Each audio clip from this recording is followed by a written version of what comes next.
This is game F42, sale price. For this game, you're going to need 8 to 10 of the multiplication cards and about 8 to 10 of the fraction cards. For this game, the student needs to know how to form 1 with a fraction, and they also need to know how to multiply fractions with a whole number.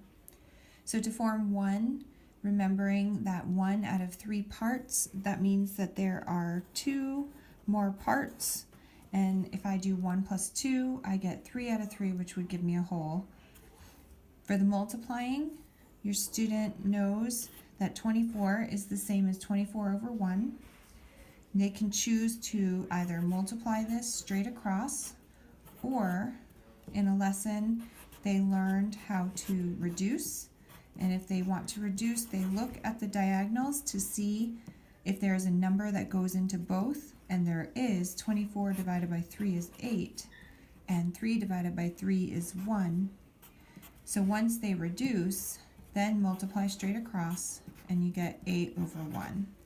You get the same answer both ways because a fraction is just division. 24 divided by 3 is 8.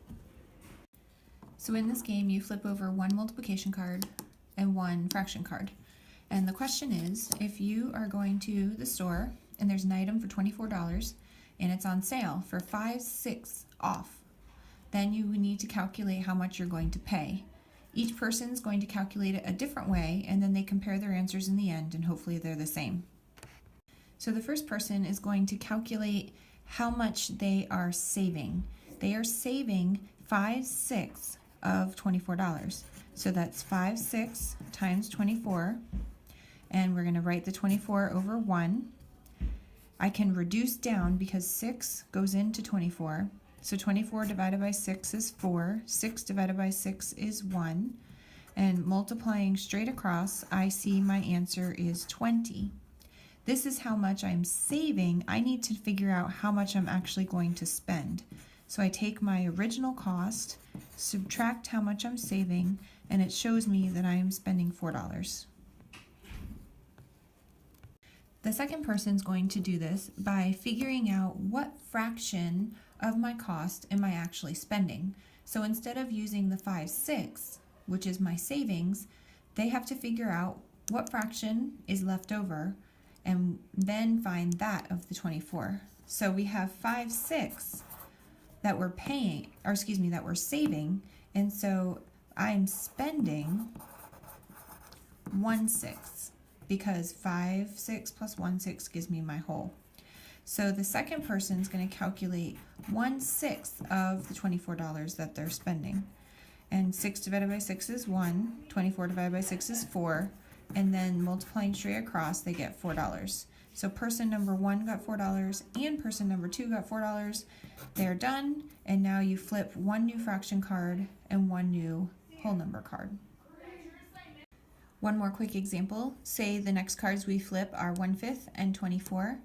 So the first person needs to find 1/5 of 24, and that tells them how much they're saving. And then the second person says, okay, well, if I'm saving 1/5, that means that I'm actually spending 4/5. So person number 2 is going to find 4/5 of 24.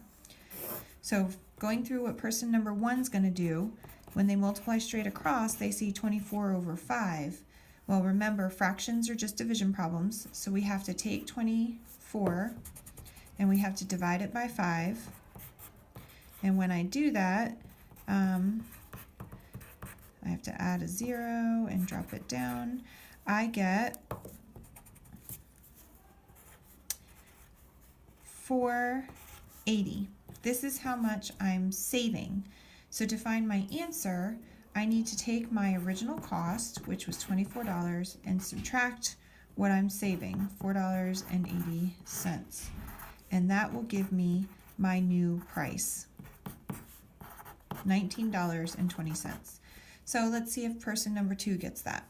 We're paying 4/5 of 24, so I can't reduce anything. So multiplying straight across, it's okay to jot off to the side, 24 times 4. That gives me 96, and then 5 times 1 is 5. Again, I need to divide 96 divided by 5. And when I do this, this is going to give me my price of what I'm actually going to pay. And you can see I already have the 19, and slide it down, and then I'll add a decimal and a 0. 5 times 2 is 10. And so you can see the prices again work out the same. So sometimes your student's going to have to multiply and divide and subtract by decimals. So this game includes a lot of different steps.